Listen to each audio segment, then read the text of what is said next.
Welcome to a special announcement episode of It's a Mimic, where you never know what you're going to get. I'm Adam, and with me today is Charlie, and we're going to get to know a little bit about him. In this quick episode of the It's a Mimic podcast, Charlie's going to roll 10 times on a D20 table and answer 10 questions so that you, the listener, can get a better understanding of who your hosts are and what unique experiences they're going to be bringing to the table during the next iteration of It's a Mimic. But before we get started, let's get into the three most important questions. 1. What's your professional background? And what do you do for work by the broad strokes? I work at a grocery store in the warehouse at night. I do night shift at a warehouse at a grocery store. I put stuff on shelves. I also do grocery orders for people. What do you do with your spare time when you're not working or doing D&D or on a podcast? I paint a lot. I do a lot of acrylic abstract painting. And then I've also been reading a lot of manga recently. You have got entirely wildly different concepts of pop culture than I do. Yeah, I know. Yeah, we attack it from two very different places. What is the best manga you've read? That's such a hard question. You just pick one of the best. I liked Mercenary Enrollment quite a bit. Yeah? Yeah. Never heard of it, but I'll take your word for it. Thumbs up. It's complicated to explain. You don't even need to get in. I know. Yeah. It's manga. We'll be here for 45 minutes. Yeah. While you explain the character arc of one character. Yeah, it's convoluted, and but it's fun, and it's actiony. So what D&D class, and you have to pick only one, best represents your idea of your perfect self? My perfect self. Well, I have to pick one. Sorcerer. Why? Because you're chaos incarnate? Well, yeah, and I like that about myself. And also you like to light things on fire? Yeah, and if I could do magic, I think that'd be the best. I'm sorry. I had 3 options. You told me to choose one. What were the other two? Druid and Rogue. Why did you pick Sorcerer over the other two? Well, Rogue, I feel like all of my rogues are so sad. So that's not my ideal version of myself. That's fair. They are usually edgy as all hell. Yeah, and I do like some edge, but I like to be happy also. And druids are mostly too chill. Yeah. Yeah. I mean, that's fair. You can make a druid not chill. You can make any class anything, but you know. Yeah, stereotypically speaking, they're pretty chill. Yeah, that's not your best idea of your perfect self is you sitting down and just enjoying the sunset with a pipe and a bear? I mean, that sounds pretty dope, but... But still, fire and chaos, yes. But still, yeah. All right, here's a couple of dice. Pick one that you want and start rolling. We're going to roll 10 times in this D20 table of completely wild questions that you were completely unprepared for. Great. Yay. 1. Not one, first try. Let's go. Oh, good. This is the one that it's one of the ones that befuddles everyone. What's your hottest take about anything? Anything? Anything. Ugh. Anything? Anything. Okay, sorry. Now I'm just thinking about the Cat in the Hat. That's... I don't know. My hottest take about anything. I feel like money's fake and it shouldn't exist. That is a hot fucking take. It's dumb and I get it, but also fuck off. Is how I feel about money. Yeah, you know what? Most days I can get behind that. Yeah, right? Yeah. Like, I get it, but also, why? Grab a die. Let's roll again.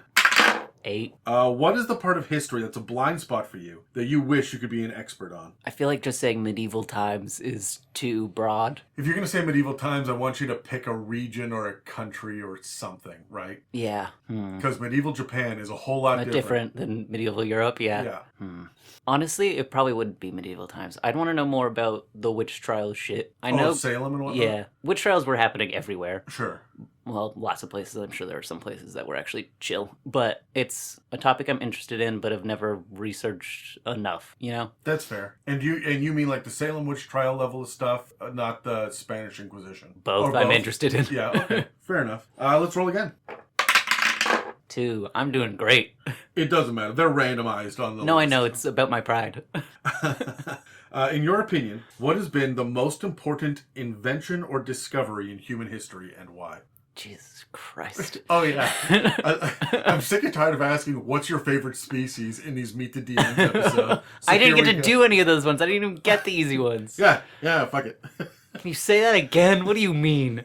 In your opinion, what has been the most important invention or discovery in human history and why?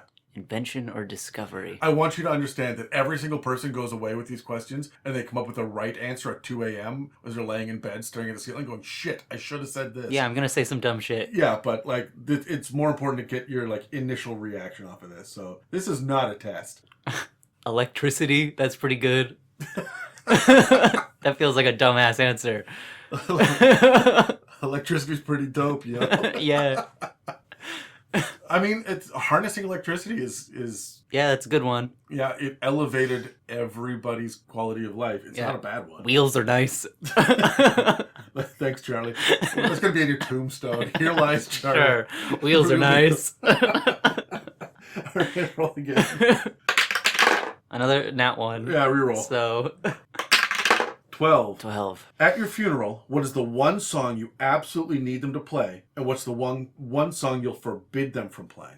There's a song called Necromancing Dancing. That'd be good to play at a funeral, I feel like. Is it upbeat? Yeah, it's about like a bard necromancer, pretty much. Like if a necromancer was a bard, and I've never heard of this. What genre is it? It's really good. It's kind of pop. It's kind of alternative. It's very. It's very wah. I was doing a motion, but then I was trying to verbalize the motion because it's a podcast, and that's the noise I made. All right, what are you forbidding them from playing? Any pop song from like 2014 to 2023. I've liked the pop songs that are happening recently sometimes. But like we don't radio need TikTok. hits, Yeah. I don't need them at my funeral. Thank you right. very much. Fair enough. Let's roll again. 17. Doing better now. Yeah. What's your favorite number? What color is it? And how important is it to you? Not at all important. Sure. I don't remember what I chose as my favorite number because people always ask me and I just made up one. So I did have one. I don't know. My brain's saying 72, so I guess it's that. What color is 72? Yellow. Oh my god, I'm sitting here knowing that you don't have an answer and I'm willing yellow. Yellow. I'm staring at your It feels brain. yellow. Yeah, right? For some reason it's yellow. Okay. I feel like it goes like from the 7 to the 2. It's an ombre effect of yellow to orange. That's what I feel in my heart. I'm not going to argue with that because I don't even know where to begin. So let's roll again. I'm right. 3. You've done 1, 2, and now 3. God, All right. You wake up tomorrow and everyone in the world has painlessly and immediately vanished except for Great. you and 3 other people from It's a Mimic. Who do you choose to spend the rest of your life exploring the empty planet with, keeping in mind survival, personality, and mental health? And you can't pick me. I can't pick you? No, that's self-serving if I'm on everyone's list, so. Okay, but you would be on my list. Right, okay, but now pick 3 people. Okay, Dave. I'd die if he wasn't there. That's true. He would carry you over the rubble. Yeah. He knows how to, survival stuff. He knows that. He knows how to survival stuff. Yeah, I feel like Megan would be good too. Mm-hmm. It's not fair because some of the hosts you've only ever met once. Yeah. At like. I don't know them well enough. Yeah, at a pig roast. Yeah. The third person would be you. I can't pick you though. You can't pick me. God, who's on this podcast again? You're only ever on episodes with Casey and I, right? So, okay, our entire D&D group. Okay. Right. There's Terry, Kyle, Brad, Tyler, Steve. I'm trying to think. I don't even know if everyone's coming back at this point as we're recording this. So like, I'm just listing people. Sean is on the podcast. Elwin, Peps. I'll go with Casey for my third. All right. So Dave, Megan, and Casey. Yeah. I love that for Dave. He is the odd man out. Yeah, I know Dave is the odd man out. He needs to make sure I live. And then I get along well with Megan and Casey. Sure, yeah. So there you go. All right, roll again. 13. Did we do that one already? I don't think so. What's the biggest conflict that you've overcome that you're willing to talk about on the internet? Jeez. Let me go through all the ones I'm not. We're going to be here a minute. Yeah. 7 hours later. Conflict? Oh, I guess this one is something... I'm not going to go through all my memories to find a super good one or whatever. When I changed schools in 10th grade... It was 10th grade I changed schools, right? Yeah. I had already done a 9th grade engineering course, which covered most of the 10th grade science material that my teacher was going over. So I talked to him when I first transferred, and I said, can you take the fact that I got really good grades in my science before this, and then also the fact that I did all of this last year in my 9th grade engineering class, which isn't something that schools usually have. Yeah. and the fact that I got 100% in that class. So can I not do the egg drop? Because I really don't want to do that again. And he said, yeah, sure, whatever. And then I came in, I missed the egg drop, and then I came in, and he failed me on it. Really? Yeah, and we had a whole fight about that, and I won because I made sure to talk to him about it beforehand, and then I talked to my counselor, and that dude sucked. He got fired the next year. Did you, you got a history of battling authority figures? Yeah, I'm good at it. Yeah, you are pretty good at it. It's infuriating as someone who has had to raise you for a portion of their lives. Like, who taught you this shit? You did. Damn it. I blame Dave for some of this as well. Sure, that's probably true. Yeah, you have been anti-authority since day one. Hell yeah. Let's roll another die. Cool. 4. Great. You just clean up the bottom. Yeah. What is one thing you wish the listeners could know about you? About me? I don't like people knowing things about me. Sure, but there's a bunch of stuff that they may not know about you that I'm like, these are important Charlie facts. And if you want me to list some, I will, but you still have to come up with something. List 2. Because that will give me where to start. Charlie's huge into the punk scene and the punk aesthetic. That's true. Oh, that's a good one. Yeah. Damn it, you're going to waste all the good ones. Okay, one more. You make, you don't just do paintings, and you've done a lot of them, and your style has like evolved over the last few years for sure. True. But you had this like obsession with eyes in paintings for the longest time, where the paintings would be like landscapes and backdrops with eyes. But you've loved eyes so much that you got an entire sleeve of like the most Cthulhuoid mass of pulp of eyes and mouths and doll heads. Yeah, I have an eldritch horror on my arm, and it feels right. So there are two things that... I do paint and draw a lot of eyes. They're just good. Okay, that gives me somewhere to go from. Yeah, I'm fine with talking about this. I'm very gay. Let's just go with that one. You don't say. That's easy. We had you told me someone could tell already, so it's fine. Yeah. I'm not hiding it. We've got someone who I was talking to on the Discord mentioned, if you ever want someone to come represent the LGBT community, you need a little gay boy to come on and do this. And I went, already got it. Yeah, that slot has been filled. Covered. Not to say that we couldn't have two, but no. Yeah. Anyways, let's roll again. Yeah, you can do it, dice. High number, please. Nat 20. Heyo. What are your 3 genie wishes? But wait, there's no gotcha moments. This isn't a monkey's paw where it backfires and blows up in your face. I don't have the time to do that. Yeah. Yeah. And you have to follow Aladdin rules. No bringing someone back from the dead, no forcing anyone to fall in love with you, and no additional wishes. Okay, that makes things easier. I want enough money for me and the people I care about, which I would list to the genie, sure. to have enough money for the rest of their lives to live comfortably. Thank you very much. I don't want to say an amount of money, because Yeah. So that first. Yeah, if you speak generically, you're going to cover inflation. Yeah. Right. The economy collapsing in 2028, I'm calling it now. Sure, yeah. On record. Yeah. Called shot. That would be my first one. What else would I want? I'd want the ability to shapeshift. Into, like... humanoid, like changeling. Okay, you want to be able to change your face to look like different things? You're not like, hey, now I'm an eagle, now I'm a desk? No, not like druid or like mimic, like... Changeling. Okay. All right. Yeah, a couple feet taller, shorter, like what a disguise self spell could cover. Poof wings, but that's about it, right? That's the outer... I would want to be able to have wings. Yeah. Definitely. And then... Total sidebar, what kind of tail would you have if you had to get one? Tiefling. Okay, all right. Like devil tail. Devil tail, yeah. All right. I'm just curious.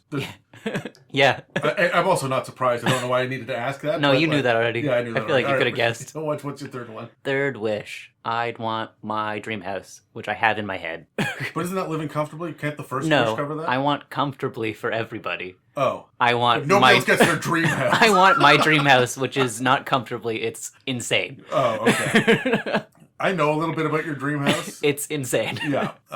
That's not comfortably at all. No, that's above and beyond. Yeah. All right, let's roll again. Go. This is the last one, by the way. Okay. 9. What's your favorite and least favorite holiday? And I mean the ones that people truly celebrate, so Labor Day doesn't count, but birthdays do. Favorite, Halloween. Least favorite, my birthday. Why and why? Halloween's dope. It's creepy. It's spooky. You fuck with that. I fuck with that. You're a spooky guy. You can dress up and do weird, makeup, and I like all that. So that's pretty obvious. I feel like if anyone met me once, they could guess Halloween was my favorite holiday. Clearly. Yeah. My own birthday, just because it's a lot. It's expectations that I don't like. I was so proud of driving you around on your 19th birthday. That was probably my best birthday. Was it really? Yeah. My birthdays always go wrong, and I always have to, now that I'm adult, I have to plan my own birthday, and that's annoying. Your childhood birthdays were pretty good. I busted ass on those, too. I know. You guys did a great job for my childhood birthdays. The people who were in my childhood were mean. Yeah, that's fair. You guys set up, great children's games and stuff, but still, that doesn't matter when one of the girls you invite over is just so rude for no reason. So I just do something simple for my birthday now, and that's better. Incidentally, for those listening, Charlie's 19th birthday was during the pandemic. Yeah. And so I put him in the car and drove him around to all of his friends, which was mostly the adult, anyone who could drink. Yeah. Which were our friends, adult friends. Family friends. 10 years older than you. But everyone was sitting there waiting with a drink for me and a drink for you. And I drove your drunk ass around all day. Yeah. And got you absolutely fucked up. And it was so much fun. Drinking in driveways and for my 19th birthday. Yeah. Yeah. Just a round tour of all different kinds of alcohol because everyone had a different everyone had a different one. We were so fucked up at the end. Yeah. And then we finished with you and I sitting down on the on your front porch, and I'm like, "Here, now have a real drink. This is Guinness." Yeah, we started with a Guinness, and I went, we started with it. Yeah, you're like, "Fuck this noise," and then it all ended up. It tastes like soy sauce to me, and I'm like, that's such a weird comparison. That's what I said at the time too, and that's what you said at the time too. Yeah, I get that. It's soy saucy. Yeah, I get that. It's also bread. But... Yeah, it's bread, soy sauce, flavored as a drink. No thanks. All right, follow-up question. What's your favorite drink now? Now that you've been drinking alcoholic drink? Yeah, for 4 years. As in type of alcohol or drink? Because I like any fruity cocktail. Yeah, type of alcohol. What's your go-to? It's always been vodka. Sure, okay. Do you have a particular favorite vodka drink? No. No? Any vodka's good as long as it's fruity? Vodka in juice? Great. Yeah, all right. Okay, I have one last question that everyone has to answer. What's the most important piece of advice you have for D&D players? Doesn't matter if they're brand new or have 50 years of experience. Doesn't matter if they're a forever DM or a never DM. What do you want D&D players to know? Well, I think the most important thing is to remember that everyone's working together. I think people can forget that sometimes, and it's the most important thing. Yeah. It's a collaborative storytelling medium. It's a game you're playing with everyone, which also includes the DM. Everyone should be having fun. So as much as, do what's a good time for you, make sure you're also cognizant of other people. Fair. And that'll just lead to more fun, which is why I think it's so important to everyone talk about, what they're comfortable with and what they're expecting before you play a D&D game. That's the rule number one.